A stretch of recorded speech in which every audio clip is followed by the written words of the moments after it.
হবিগঞ্জ শহরের থানার সামনে একদল শিক্ষার্থী তারা ট্রাফিকের দায়িত্ব পালন করছে। আপনারা দেখতে পাচ্ছেন যাতে যানজট সৃষ্টি না হয় এবং একই সারিতে প্রত্যেকটি যানবাহন বা রিক্সা, অটোরিক্সা, ইজি বাইক এগুলা যায়, সেই জন্য তারা আসলে নির্দেশনা দিচ্ছেন এবং কেউ যাতে রাস্তায় গাড়ি দাঁড় না করায় সেই জন্য কিন্তু আসলে তাদেরকে নির্দেশনা দিচ্ছেন এবং যারা ক্রস করতে চান তাদেরকে আসলে ক্রস করার সুযোগও দিচ্ছেন।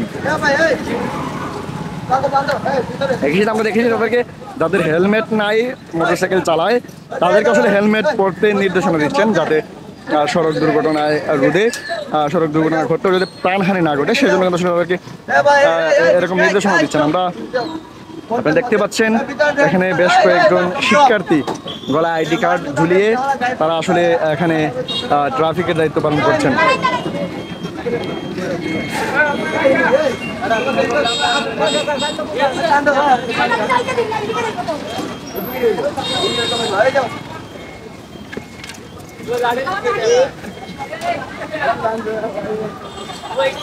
শৃঙ্খলা ফিরাতে দায়িত্ব পালন করছে, ট্রাফিকের দায়িত্ব পালন করছে সাধারণ শিক্ষার্থী।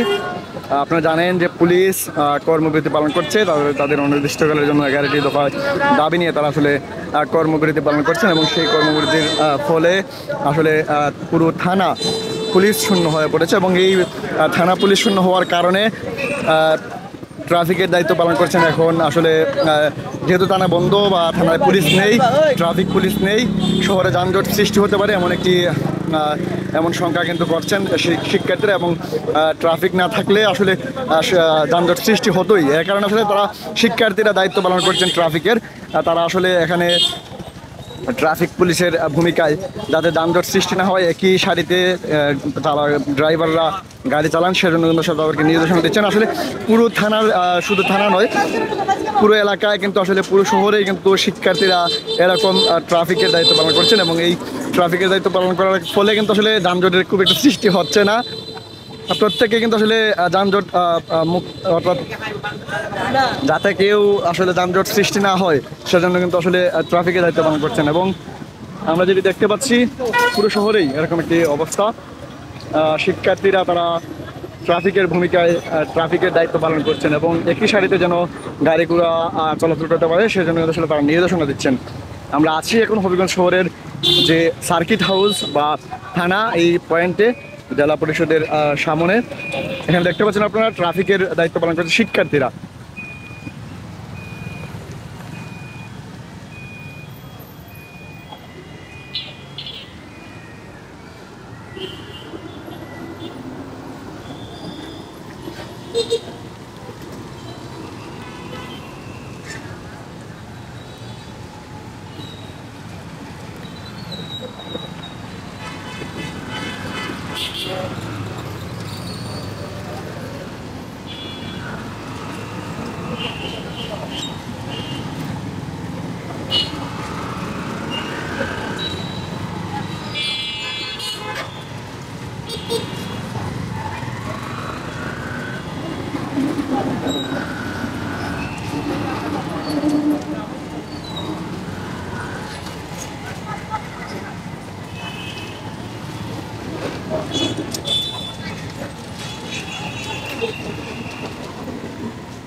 একটু থানাতে দেখাতে হবে আপনাদেরকে। থানা কিন্তু পুরো থানায় পুলিশ শূন্য, শুধুমাত্র 2-3জন আনসার সদস্য এখানে থানায় আছেন।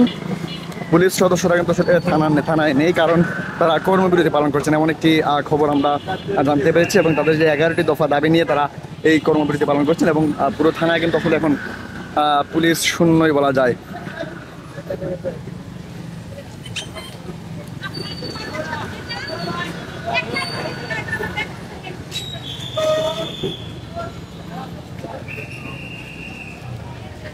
থানায় পুলিশ নেই, শুধুমাত্র আনসার সদস্যরা থানায় আছেন।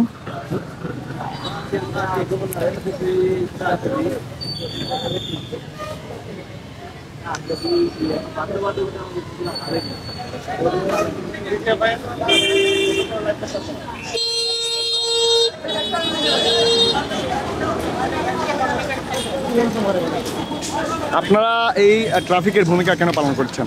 ভাই ট্রাফিক পুলিশ তো নাই বর্তমানে, এই কারণে আপাতত আমরা দেখতেছি। আর এখানের মধ্যে অনেকগুলো সমস্যা আছে, রাস্তা ভাঙ্গা, পানি, মানুষ দাঁড়াতে পারতেছে না। এই জিনিসের নামানির মতো ভালো একটা জায়গা নাই, বুঝছেন? আপনাদের জানা যাচ্ছে।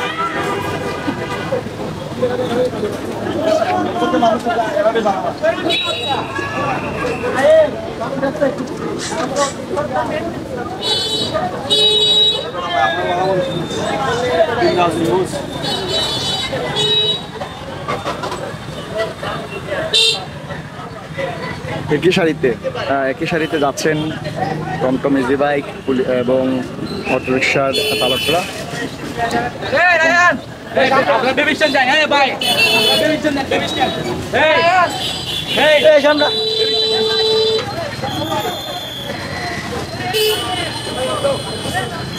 আপনারা এখানে কিসের জন্য দায়িত্ব পালন করছেন? আমরা এখানে ট্রাফিকের দায়িত্ব পালন করতেছি, যে গাড়িগুলো যেন শৃঙ্খলাভাবে চলাফেরা করে, এবং রাষ্ট্র সংস্কারের দায়িত্ব ছাত্ররা নিয়েছে এবং রাষ্ট্র চালানোর দায়িত্ব ছাত্ররা নেবে।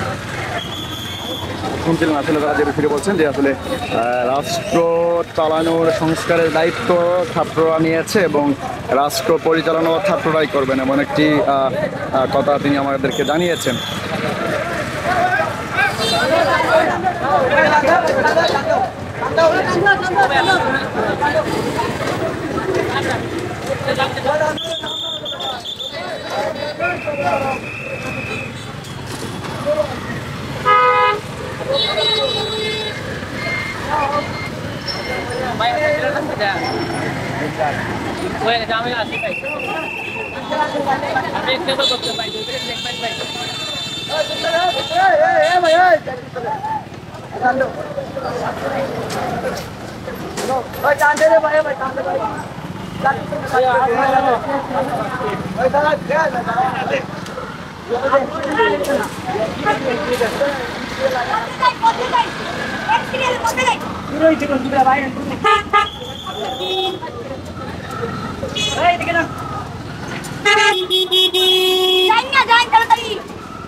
বিভিন্ন স্কুল কলেজের শিক্ষার্থী তারা এখানে ট্রাফিকের দায়িত্ব পালন করছেন।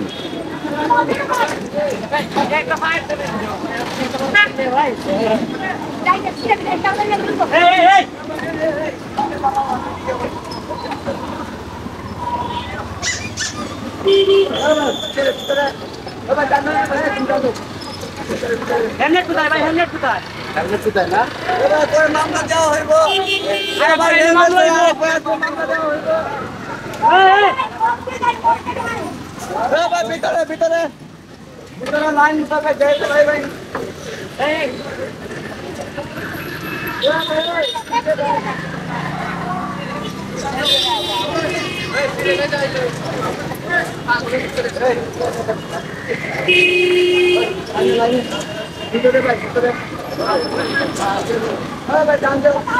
আমরা আপনাদেরকে শহরের যে অন্যান্য জায়গায় ট্রাফিকের দায়িত্ব পালন করছে শিক্ষার্থীরা সেটি দেখানোর চেষ্টা করবো। এতক্ষণ দেখাচ্ছিলাম আপনাদেরকে যে থানার সামনে শিক্ষার্থীরা তারা যানজট যেন সৃষ্টি না হয়।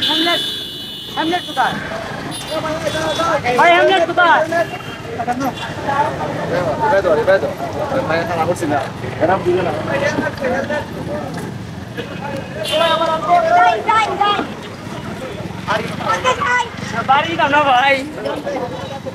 আমরা প্রত্যেকে এখন দেখানোর চেষ্টা করছিলাম গোপালগঞ্জ শহরের থানার সামনে ট্রাফিকের ভূমিকা পালন করছেন, ট্রাফিকের দায়িত্ব পালন করছেন সাধারণ শিক্ষার্থীরা। আমরা প্রত্যেকে অন্যান্য জায়গায় কি অবস্থা, শহরের যে অন্যান্য গুরুত্বপূর্ণ যা স্থান আছে সেই স্থানগুলিতে কি দায়িত্ব পালন করছেন শিক্ষার্থীরা সেটি আপনাদেরকে দেখানোর চেষ্টা করব। এই